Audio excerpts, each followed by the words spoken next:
Doctor साहब से इसी चीज़ को मैं कंटिन्यू करूंगी। डॉक्टर साहब, सुप्रीम कोर्ट में 58,479 मुकदमात जो हैं वो फैसलों के मुंतज़र हैं। यहाँ पर पॉइंट ये है कि एडहॉक जजेस की जगह पर मुस्तकिल जजेस भी तो तैनात किए जा सकते हैं।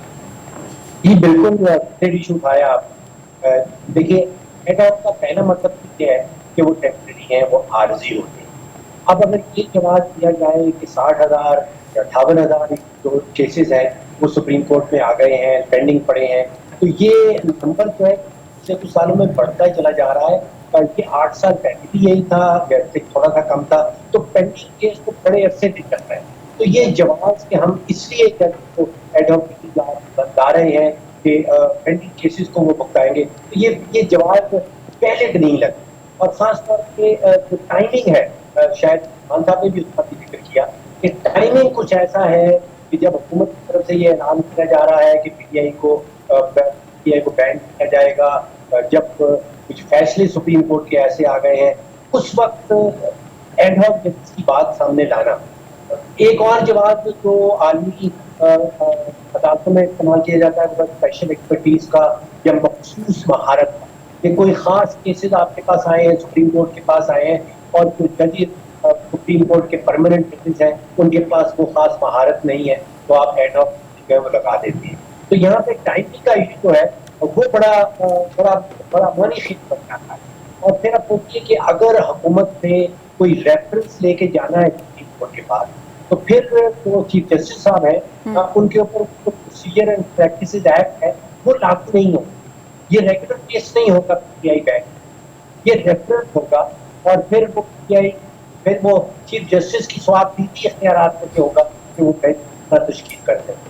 अब ये 1937 में रिजवान साहब, मुझे याद आता है कि वो सदर रूजवेल्ट थे अमेरिका के, प्रेसिडेंट रूजवेल्ट ने, और वो कहलाता है कोर्ट पैकिंग केस। उन्होंने इस किस्म की कोशिश की थी कि जो है काफी जज है वो अमेरिका के सुप्रीम कोर्ट में लाया गया। और वहाँ एक ही है कि वहाँ पे सुप्रीम कोर्ट का जज है वो ताहयात जज रहता है। हमारे यहाँ तो रिटायर हो जाता है, लेकिन वो जो कोर्ट पैकिंग केस है अमेरिका का 1933 का, उसको भी कामयाब नहीं हुआ था, उसमें सदर में वो कामयाब नहीं। डॉक्टर साहब से राबिता। अच्छा, इसमें वो चुप भी कर गए। इसमें दूसरी बात यह है कि अभी भी तो डॉक्टर साहब वो जो हैं बाइडेन साहब, उन्होंने एक पैकेज तैयार कर लिया है कांग्रेस से और सेनेट से, बकायदा उन्होंने मेंबरान से डिस्कशन कर ली है कि वो ना सिर्फ कि इनकी एज लिमिट रिस्ट्रिक्ट करने जा रहे हैं, बल्कि रिटायरमेंट की एज भी इनकी तय करने जा रहे हैं, और भी बहुत सारी चीज़ें करनी जा रही हैं। वहाँ पे भी एक फीमेल जज ने कहा है कि साइफर जो है वो लीक जो हुआ है, यानी कि जो बाइडेन अपना ट्रंप साहब व्हाइट हाउस से जो डॉक्यूमेंट उठा के अपने घर ले गए थे, वो कोई इशू ही नहीं है। उन्होंने साइफर के अंदर बरी कर दिया ट्रंप साहब को, वहां का जो साइफर इशू था, तो वहां का भी ट्रंप जो था वहां का ट्रंप को बरी कर दिया।